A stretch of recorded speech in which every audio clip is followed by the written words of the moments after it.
Welcome to the Matt Arroyo podcast. I am here today with Claudia Gadelha, overseer of business development for UFC BJJ, the queen of UFC BJJ, Brazilian Jiu-Jitsu black belt, UFC #1 contender, veteran. Not too long ago, women was not even allowed in the Olympics. Not too long ago, women were not in the UFC. When I started thinking about fighting, my mom went crazy. She was like, no, you're not gonna do that. My first MMA fight, I was 18 years old, went against a Brazilian Jiu-Jitsu black belt, and I submitted her in 17 seconds. So many good fighters were in Rio. So my mentality was like, how can I be surrounded by the best in Brazil? Where are the best fighters in Brazil?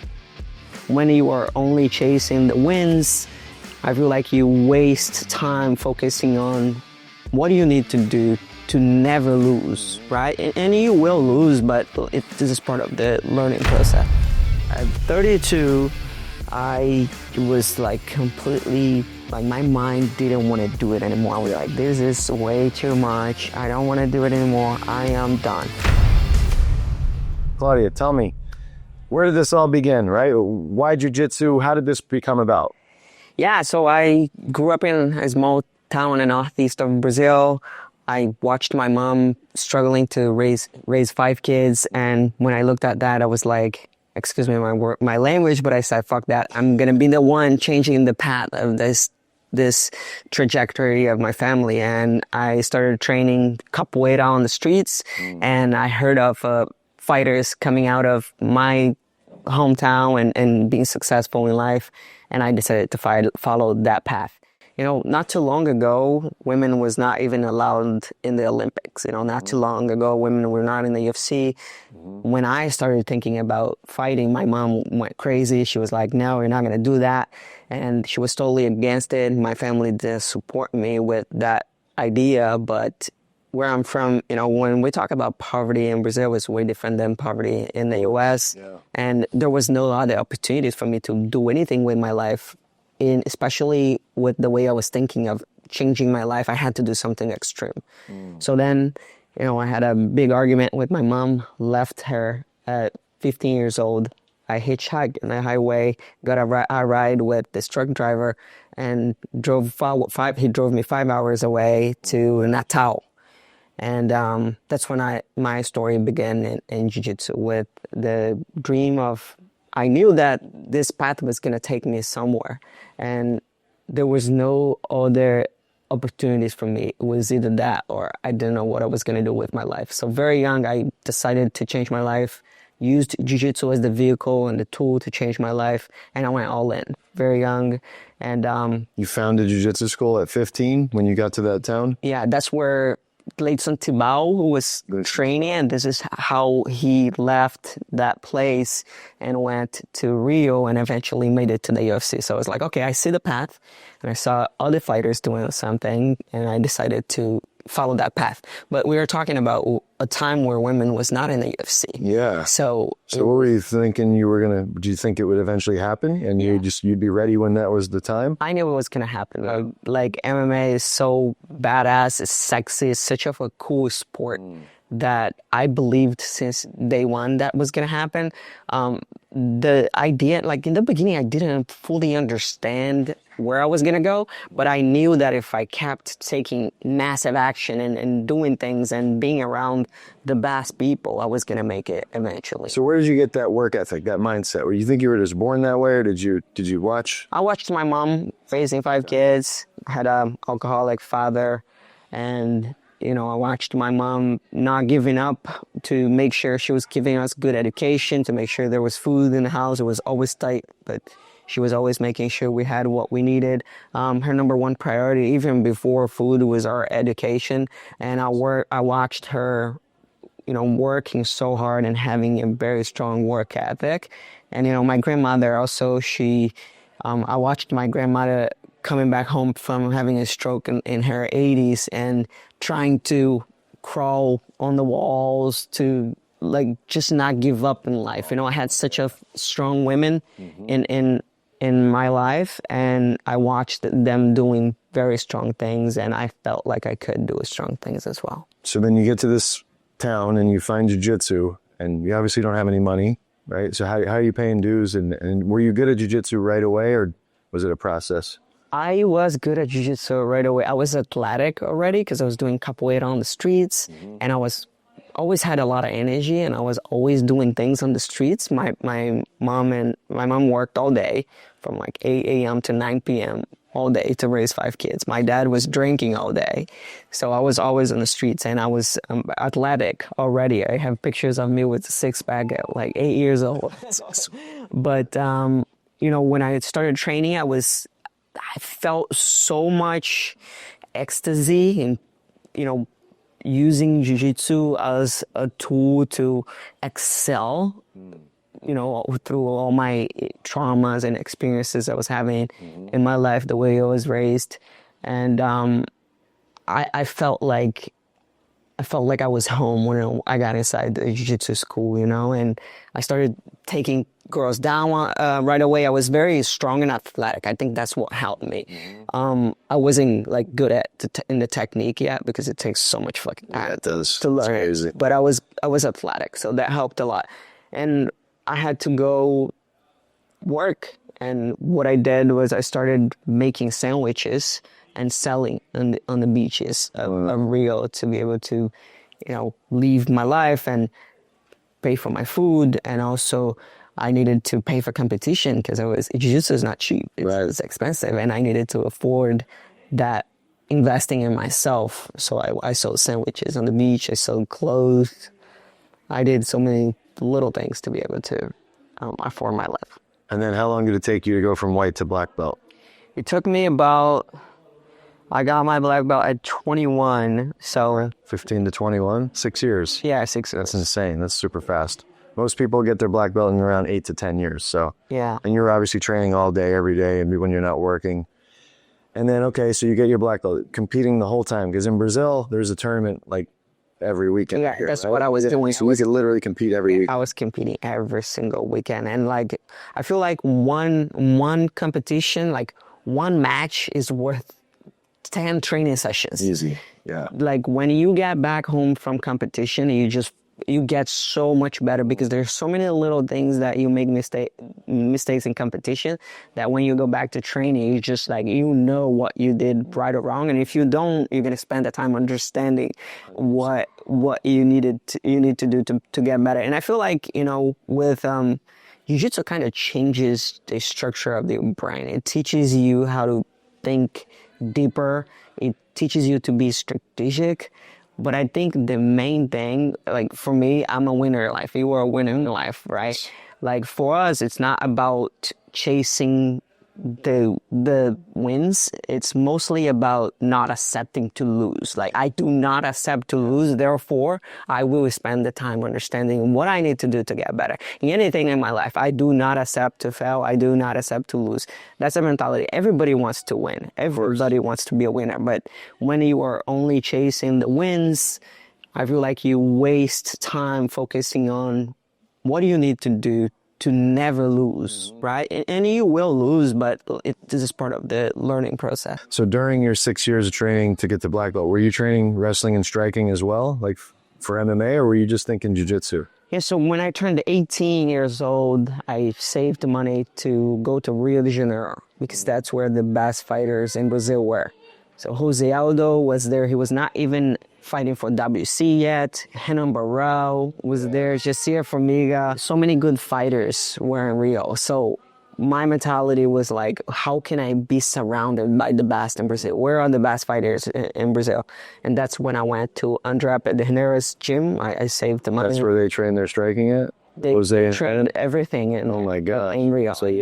So that's where I went at 18. Wow. And I remember I sat in front of André's gym for like 8 hours waiting for him to walk by because I didn't have the money to train. But I wanted to ask him for opportunity to train there. Yeah. And when he walked by, I was like, hey, I'm from, the Northeast, and I want to train here and I want to fight. And he was like, are you crazy? I was like, that's what I want to do. Like, can you give me opportunity? So he let me train in his gym there was no women there. What? And I trained with, but I had the opportunity to train with Jose Aldo and all those guys for 10 years before I moved to the US. Dang. And that's what really built me a lot. So you trained there, were you fighting in Brazil, MMA? Yeah, so at 18, when I went to Novo União, when I got there, that's when I started training boxing and wrestling. And they had the Brazilian wrestling team training at the gym I was training at Novo União. So that helped so much too. I would do the same sessions. Aldo would do all the boxing sessions, all the kickboxing sessions he would do. I would go take all those classes. And then that's when I started training other types of martial arts. And 2 months in, they offered me a fight. I was like, I'm going to go. I was a blue belt at 18, and they gave me a black belt girl to go against.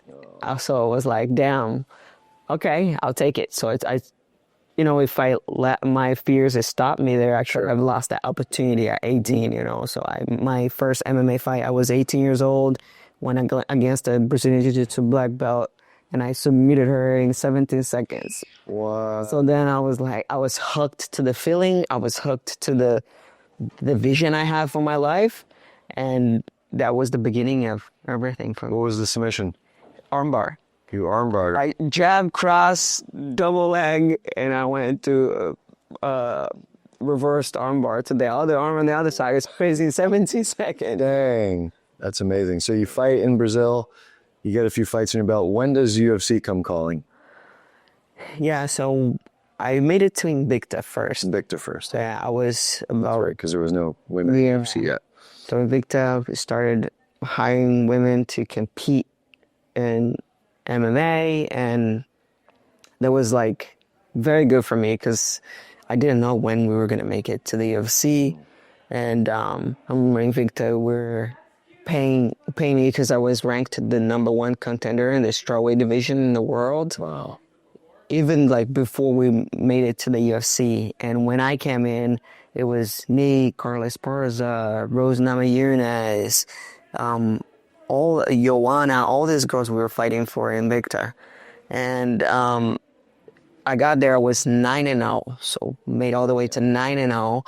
And I was gonna fight Carla for the title, broke my nose, had to pull out last minute. And second time, made it all the way to fighting for the title again.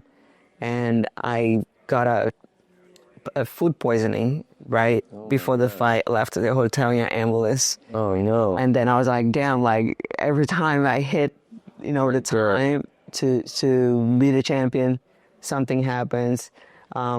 I had a couple fights at Invicta, and then the UFC. Good old Ronda Rousey gets the women's division started, and you get the call for the UFC. Yeah, she got the bantamweight division started, the 135 division, and the strawweight was the most talented weight division in MMA. So the UFC said, I want to bring all the best girls, and the best girls were in Invicta. So the UFC bought 11 girls from Invicta and brought it to the UFC to launch the strawweight division. And that's when I made it to the UFC. I was about 23 years old. 23 years old. Yeah. And you're fighting in the UFC. You're starting to make money now. Was this the first time in your life you were starting to get the money in? A little bit of money? Yeah, it was the first. Like when I was fighting for Invicta, it was already a lot of money. In Brazil, a lot of money for me. Like I was literally selling sandwiches on the beaches of Brazil and trying to make a living of fighting when I was getting no money from fighting. Right. So when I started fighting for Invicta, I was like, damn, I got to make sure I keep that money because, this is so hard. It's so hard to get somewhere. Like it takes so long for you to build anything, like a business or, an athletic career, anything you're trying to do new, especially when it's something extreme that can really change your life. It's going to be difficult. It's going to take many, many years, right? It took me 10 years just to start being able to pay for my life and not have to struggle. And when I started making that kind of money, it was like, I gotta make sure I keep that money. I'm gonna make sure I save. I started watching so many fighters like coming back from their fights and just wasting their money and spending money with girls and partying and drinking. I was like, I want to make sure I don't do that, you know. And I was always watching. Aldo was a really good example for me. He's a family man. He was always investing his money, always with his wife and his kids. And then, you know, Andre Pederneiras, he was a fighter, but he became a really good businessman. And he wasn't actively coaching me, but I would watch them a lot. I would watch what they would do. And Andrea was the same thing. He would travel with Aldo. He would get back home and, you know, he gets that big percentage of Aldo's purse. And he would always buy buildings and buy stuff and grow the gym and build more assets and make his assets better. So it was like, okay, like I understood that very early. It was like, okay, so instead of making money and paying bills, I got to make sure I make money and I buy assets that will pay for my bills. And by watching these people, I was able to, you know, really understand what path I should take in my life. And with my fighting adventures and, you know, competing jiu-jitsu, I got the opportunity to get a scholarship and go to law school. And that's when everything changed for me, because I was around lawyers and, you know, I was around people that were thinking differently. And at the gym, everybody would make fun of me because I was going to college. And it's funny because, like, it's a really good thing. But I was like, they were like, why are you trying to do two things? What are you trying to do with this? And I'm like, I just know that my career will be over. I don't want to fight all my life, and I want to do something else outside of fighting, and I want to make sure I have my career set when I finish fighting, you know. And my law degree was one of the main reasons why I work for the UFC now, so it really paid off. Awesome. Yeah. So this is very rare that people take their money from fighting, or really any professional sport, and actually buy assets with it instead of just buying all the fancy things. Like when I was in the UFC, I'll never forget, they had these little seminars for UFC fighters every once in a while. And I went to one of them, and I'll never forget Shoney Carter. I don't know if you guys remember Shoney Carter, but he was just a madman, crazy, good fighter. But they're like, you know, when you get these bonuses and you get this UFC money, you got to put money away for taxes.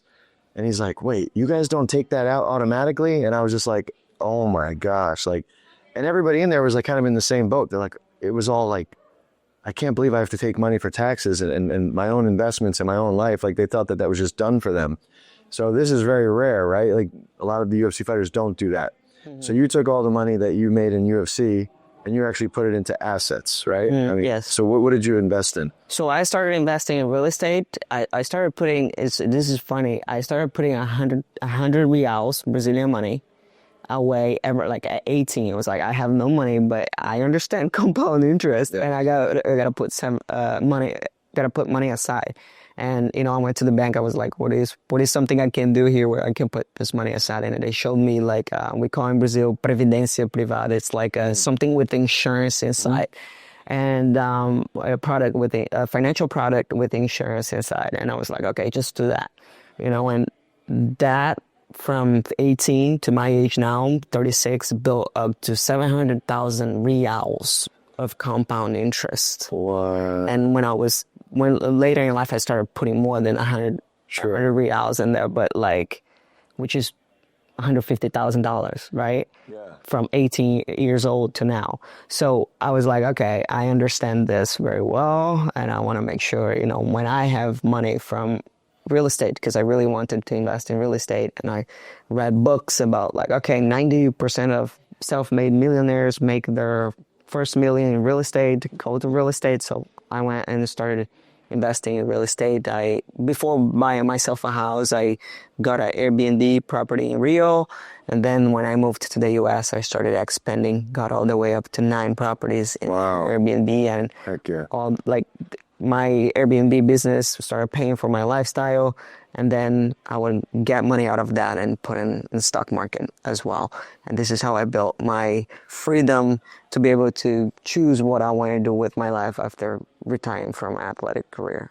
So you fought in the UFC for many years. You had an amazing career, great fights, title shots, things like that. And then you decide you want to retire because you have all these assets paying. You're like, why am I doing this anymore if I have all this assets giving me money each month to be able to do whatever I want? So tell me the conversation we spoke about when you had with Dana at the end of your career. What did you guys talk about? Yeah, so I was like, I wanted to retire. Like, I was thinking about retiring from MMA at 28 years old. Like, I didn't like it as much being there anymore, and the lifestyle was too brutal on my body.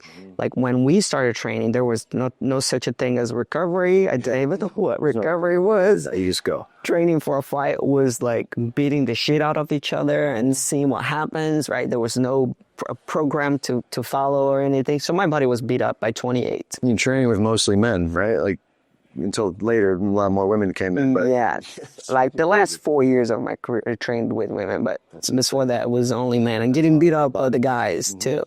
So at 28, I started thinking about retiring, and at 32, I was like completely, like my mind didn't want to do it anymore. I was like, this is way too much. I don't want to do it anymore. I am done. But it takes some time for you to go through the identity, right? Like when you, I think any athlete and any person that transitioned from a career that was your life for so long goes through this, right? And my identity shift was the thing that kept me trying to understand who I was. And that led me to spend so much time understanding about myself and understanding who I am and understanding that fighting is something that I did. It's not who I am. Exactly. I'm so much more than fighting, and detaching my fighting identity from my person and who I am, like took me a couple of years to do that.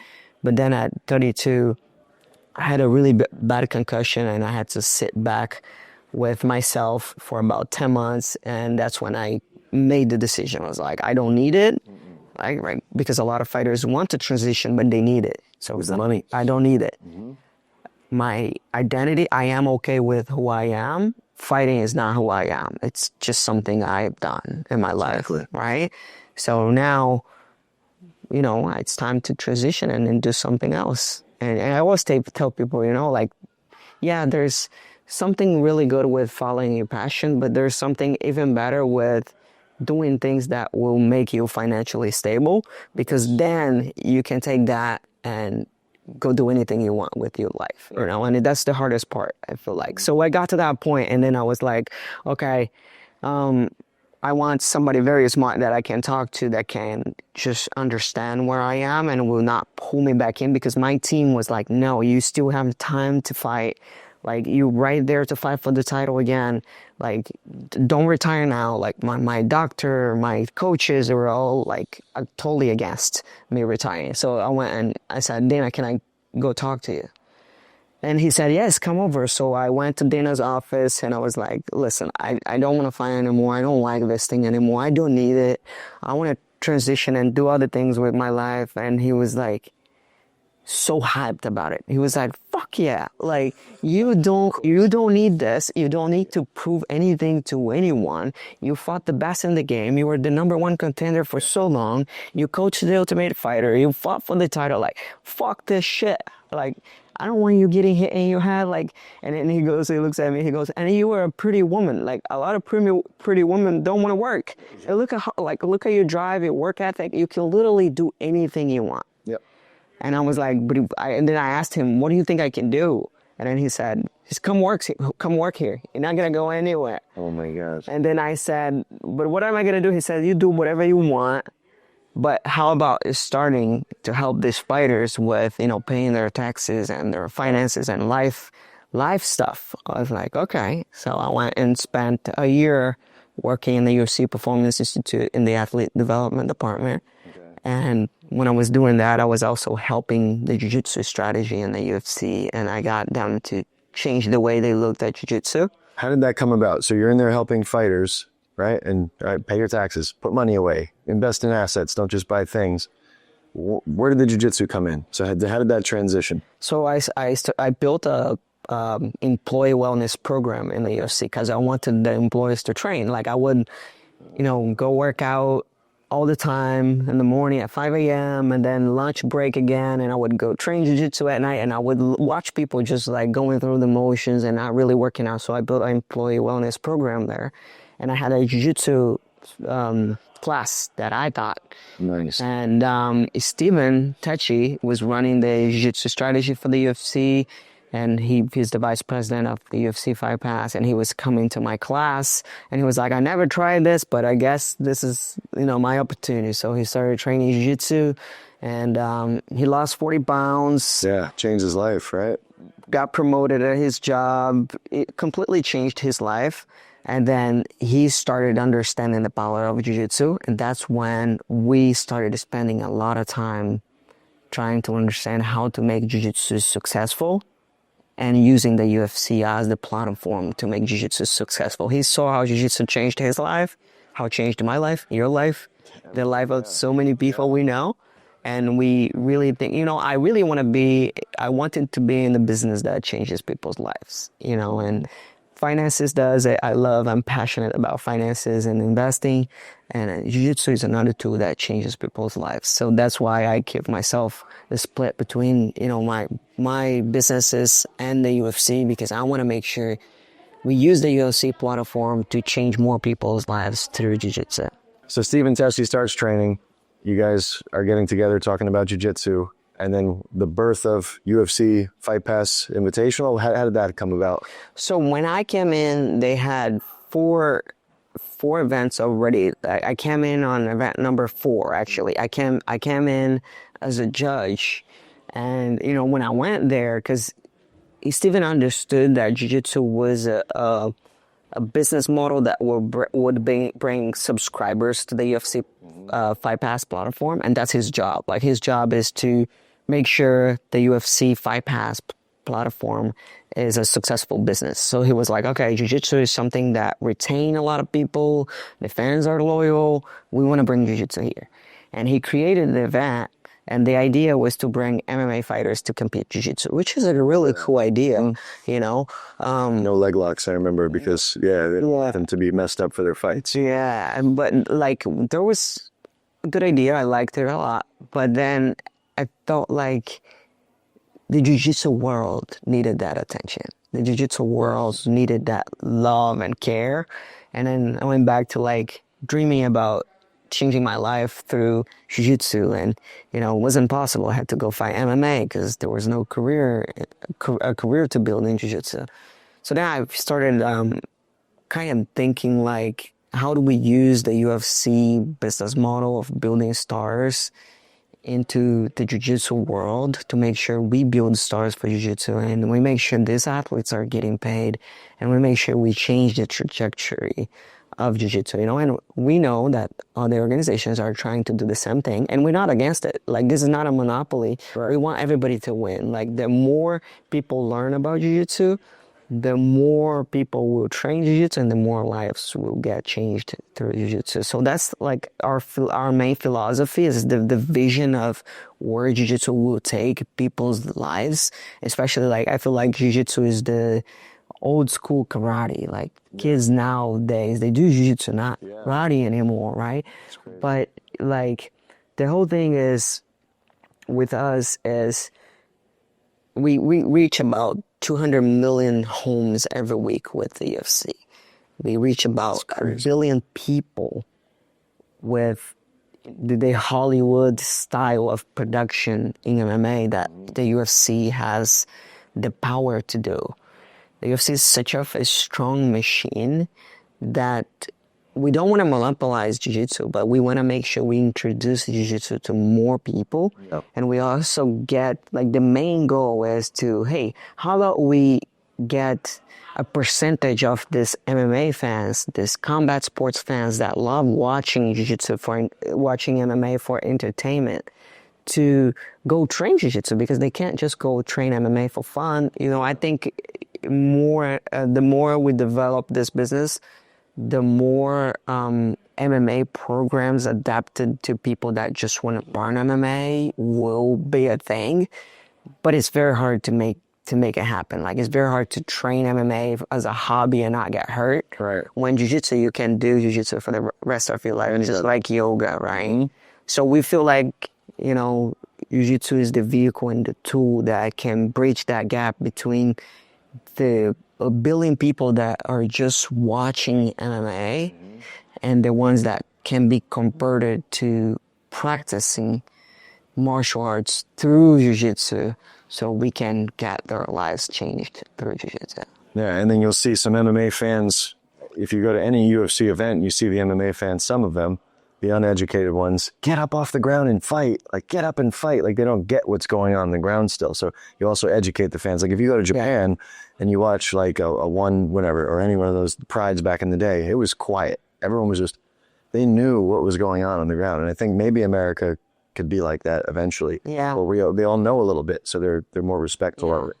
So you come in, you start helping changing the rules and doing different things and getting the level up and getting actual jiu-jitsu guys in there rather than just UFC fighters.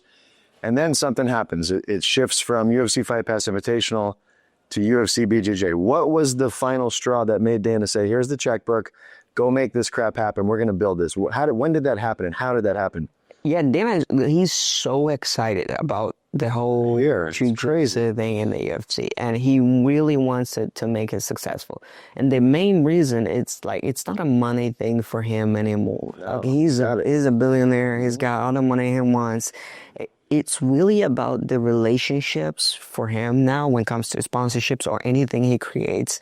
It's about relationships and his legacy, And we had this conversation about how him investing in jiu-jitsu can really change more. And not that he cares too much about what people think, but I think deep there, because him and the Fertitta brothers, they bought the UFC because of the Gracie family, right? Because of jiu-jitsu. They were hooked to jiu-jitsu. They were training jiu-jitsu. And they said, it's hard to watch, but like we can make something out of this. He feels like he owes something back to the jiu-jitsu community. And I love that. Like he has no time to do this. He has me and Steven running it. He's got the money. So he's like, you got the money. But he wants to be as much as involved as he can. Like we have meetings, like 3-4 meetings every month to make sure this business is successful.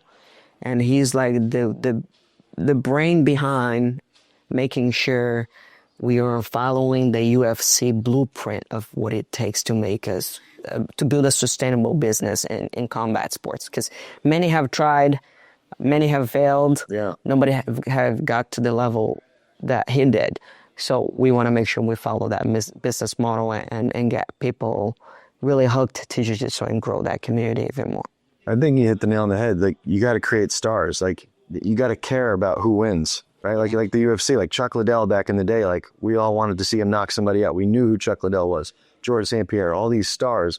I think in jiu-jitsu, at least mainstream, like there's not really any big stars that people know of and that care about. And then you got to create them, right? Is that the goal, to create people that people care about? And like, if I watch this match, I see Mikey Musumeci. I want Mikey to win because I know who he is now. I watched him on the Ultimate Grappling show, and now I know him, so now I care. Is that what you're trying to do with other grapplers too? Yeah, that's exactly the goal. Like the UFC got, and here's the thing that most people don't understand: the UFC is not just a martial arts business.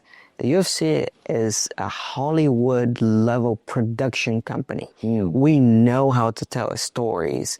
We know how to build superstars. And we know how to get people to care about stories like, like me coming from Brazil, hitchhiking in the highway and making all the way to the executive level in the UFC. Like, those stories needs to be told. Yeah. The UFC knows how to tell those stories, and we have so many, like Charles Oliveira's stories is so captivating, right?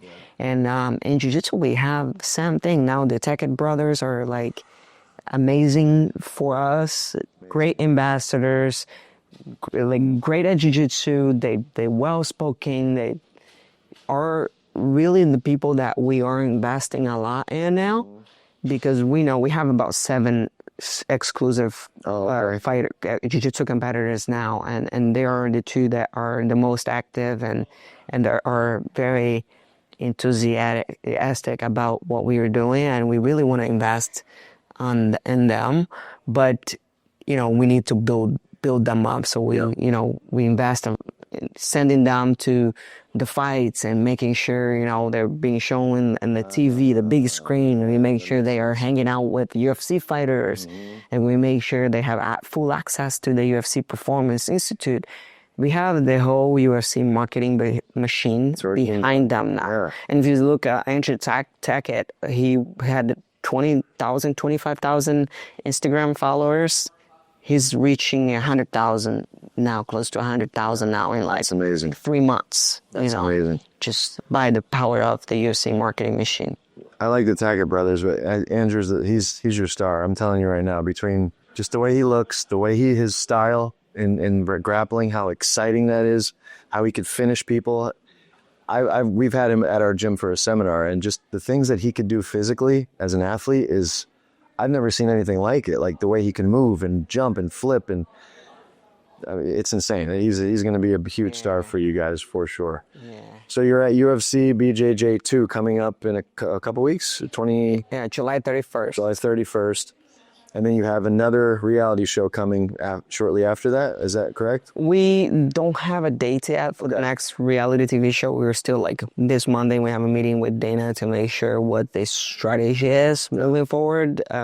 We decided to take the UFC BJJ brand outside of the paywall, because you used to have to pay to watch Jiu-Jitsu or UFC, but we want to grow the brand, so now it's free on YouTube. All they saw that. UFC's YouTube, like we are on YouTube and Facebook, and throwing a lot of stuff on social media as well. And we decided to use this strategy to make sure people watch it and see our product and see what we are about. Smart. So, you know, I don't think we will make another reality TV show this year, but, you know, part of the start building process is telling the story, right? So we telling the stories, so we need to tell the stories, and we need to make turn these athletes into stars. And the way we do that is through the reality TV show model. So we will do more, but we don't know what the future looks like for like we don't know how many times we'll make a reality TV show in a year. We don't know if, you know, what the model will be. This thing, like Dana was asking the previous UFC Fight Pass VP to do this reality TV show for so long, and he never did it. Since they started the Jiu-Jitsu strategy, he was asking these people to do it. The guy didn't do it. And me and Steven just like got it done like that. Yeah. And, you know, it was successful, very successful. We had about 75 million social media impressions. Wow.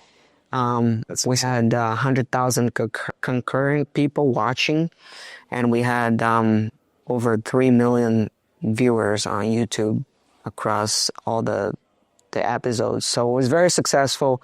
We will make sure it happens more often, but we don't know the plan.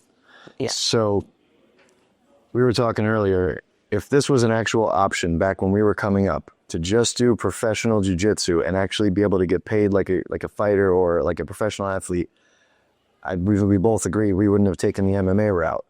And now that's pretty much here. Do you think is that here now? Like, can a kid who's growing up think, I'm not going to be an MMA fighter, I just love jiu-jitsu, I can make a living doing this if I can make it to the UFC? Yeah. Like guys want to make it to the UFC right now to fight. Are we going to be saying, okay, I want to make it to the UFC to do the jiu-jitsu part of it and make millions of dollars or like enough to make a real living? Is that here? Yeah, it's here. It's here. And that's insane. And that's a legacy, you know, long after you're gone. You could say what you want, but you made this happen. Like, this was you. Yeah. You know, because without Steven ever training, you probably forced him to train because, like, you want to do a show, you got to train. And now you made this happen. This is your legacy. This is crazy. So, like, kids right now should be thanking you one day, like, that this happened. So yeah, it's amazing.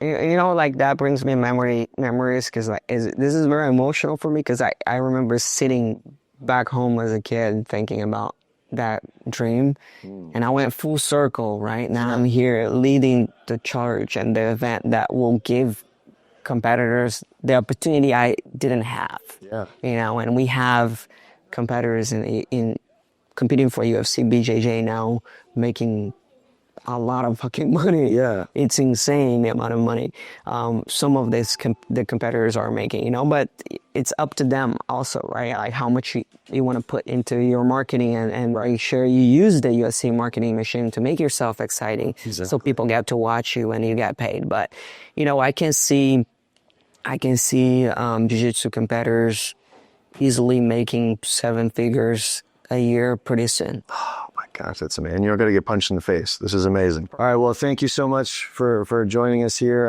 How could people follow you or get in touch with you or anything like that? Yeah, I'm on Instagram, Claudia Gadelha. But I am on Instagram, TikTok, Twitter, YouTube, everywhere. Awesome. And then UFC BJJ 2 is coming on July 31st. And where could they watch that? They can watch that on the UFC's YouTube channel, the main UFC YouTube channel, for free. For free. It's going to be 5 p.m. Pacific Daytime, 8 p.m. Eastern Time. And who's the main event for that one? This is going to be Andrew Tackett versus Renato Canuto. Oh my God. Damn. If you guys don't know who either of those are, I already talked a little bit about Andrew Tackett, but Renato Canuto is like one of the most exciting guys to watch in jiu-jitsu. Don't miss it, because those guys going at it, it's going to be impossible for it to be boring. Impossible. And it's probably not going to be quick. It's going to be a long, battle. Yeah. These guys are both top notch. So check it out. And thanks again. And Thank you. Yeah, I'll see you next time. Thank you for having me. Curse.